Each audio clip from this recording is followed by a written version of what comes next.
So yan mga loads, mga brother, ayan kinakasa na yung lining. So sinisintro na.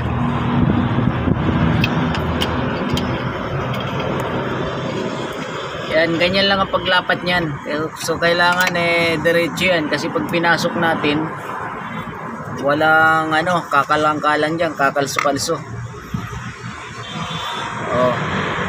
Oh, di ba? Ganyan kalupit yung ating spatter. Kailangan yung spatter mo dito na kukunin mga boss. Didilig. Kailangan talagang magaling. Ayan di ba? Para kung sa billiard hindi po pwede yung tumbok ka lang ng tumbok.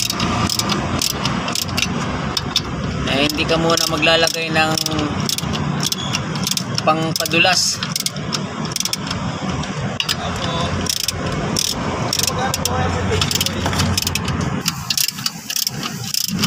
So ayan mga kababayan, yan, paki-follow and share na lang, subscribe ng aming channel. Huwag nyo kalilimutan yung aming channel, paki-subscribe.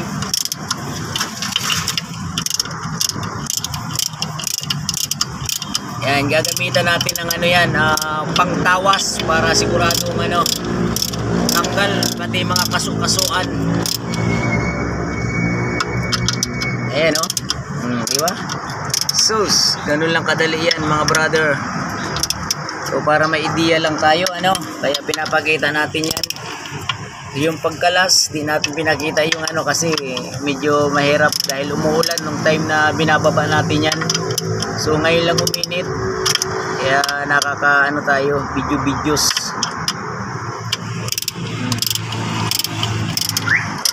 Diba? Ayos. So yun, kakasa na natin yan pag nahigpitan na. Yan, siya nga pala gagamit tayo ng tornilyong mahaba para kakalsuhan ng isang tornilyo din para mahigpitan natin itong mga tornilyo na 12.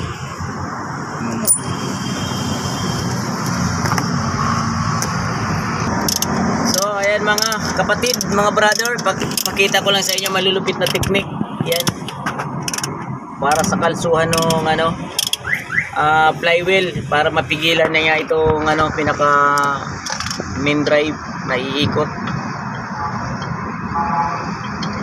makina para mahigpitan natin itong 12. Bale, nga lang? 12 na 6-sided. So ayan mga kapatid, yun yung kinalso ng ating chip. Ayan, nakikita nyo yun. Yan, para hindi ito umikot. Yun yung purpose nun, kaya hindi umikot yung kanyang makina. Pinipigilan ng socket wrench tsaka 14 na bolt. So binangga niya dyan pangkalso para maigpitan niya ito lahat.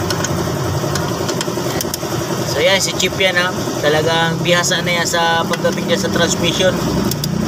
Ika nga, kumakain niya ng transmission. Yan, diba? Ayos. Okay, so i-prepare na natin yung i-aakyat natin dito. So yan mga brother, nilalagay na yung mga kapatid, nilalagay na yung release bearing. So medyo nahihirapan pa yung technician natin kasi bago lang yan, mahirap ipasok. So pinaka guide ng bearing kailangan para sa parehas doon sa sakto-sakto doon sa kanyang titik-titik.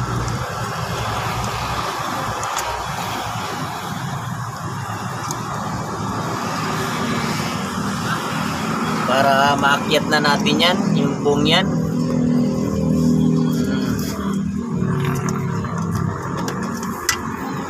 So, ayan yung technician natin. So, talagang bihasa talaga yun sa sintruhan. Yun, taga-video lang tayo mga brother, kapatid. Mga loads, lodi. si Busita. Pag i-follow, ensure na lang, subscribe na ating channel.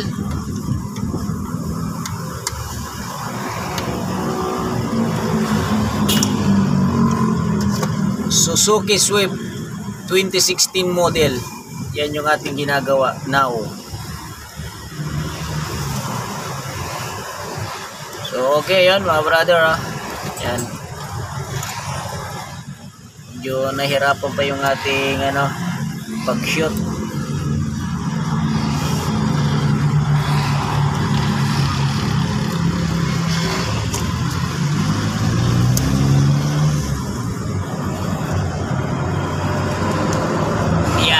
Aahon muna tayo kasi mainit.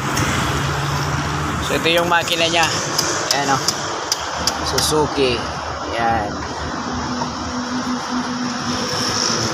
Few moments later. Ayan, pasensya na kayo mga brother, mga loads, kung bakit malabo yung camera natin kasi wala pa tayong pambili ng bagong cellphone. So malay mo, swertihin tayo sa pagbibidyo-videos. Magkaroon tayo ng maraming subscriber, followers. So yun yung daan para makabili tayo ng cellphone. Yan. Shoutout nga pala kay Chip Mechanic, Mats Mechanic nga pala. So lagi natin pinapanood yung kanilang mga gawa. Napakaganda, napakagaling. Si Mats Mechanic. So ito yung pangalawa kay Mats. Yan, pag-follow nyo, subscribe. Yan.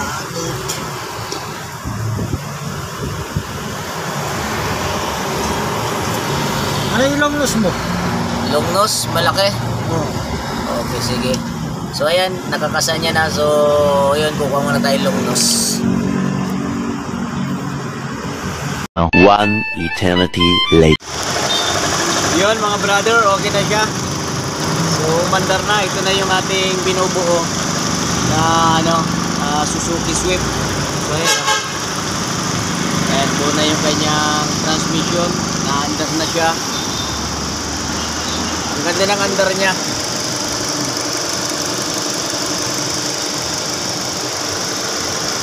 Ano lang to mga lodi, hindi pala siya 3-cylinder, 4-cylinder na pala siya itong Suzuki Swift.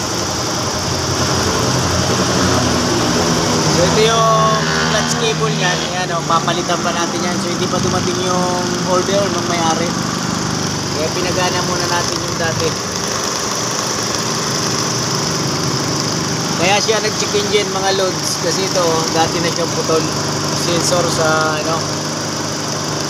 sa may air cleaner hose, yung pinaka-sensor niya sa hangin. Check engine, pero wala naman siyang kaugnayan dun sa andar niya. Ayan, maganda pa naman ang andar niya. Hindi naman nagbago kahit check engine. Pero dapat madugtong yan. Kaya nga lang hindi na madudugtong dahil napaka-iksi ng putol niya.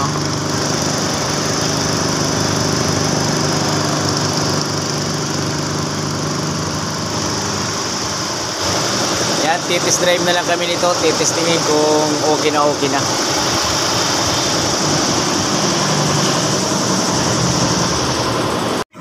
So yun lang mga brother, mga kapatid. Tapos na natin nagawa itong Suzuki Swift. So yun lang, pinakita lang namin sa inyo yung kahit na hindi kumpleto yung details nung pagkagawa, pagtanggal. Kasi syempre mahirap mag-video mga kapatid, lalong-lalo na yung pag ikaw lang mag-isa ang gumagawa. Walang tagahawak ng ating camera, kaya napakahirap mag-video sa sarili. Di ba? Pero kahit pa paano, kahit na tayo lang mag-isa,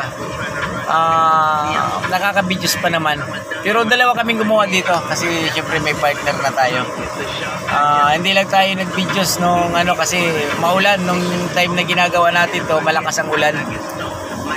Nasa labas kasi tayo gumagawa mga brother, mga kapatid, kaya hindi natin na-videohan ng maayos ng talagang kabuuan nung mula nung tinanggal at saka kinabit. So hindi natin na-videohan yun. Tanggal lang, paglagay lang, yun lang yung na-videohan natin. Paglagay nung bago, tapos yun, nabuo na kasi umaambon-ambon, kaya yun lang ang mga na-videohan natin. So yun lang mga brother, mga kapatid, paki-follow, subscribe ng ating channel. Yes, Mechanic Vlog nga pala. Thank you.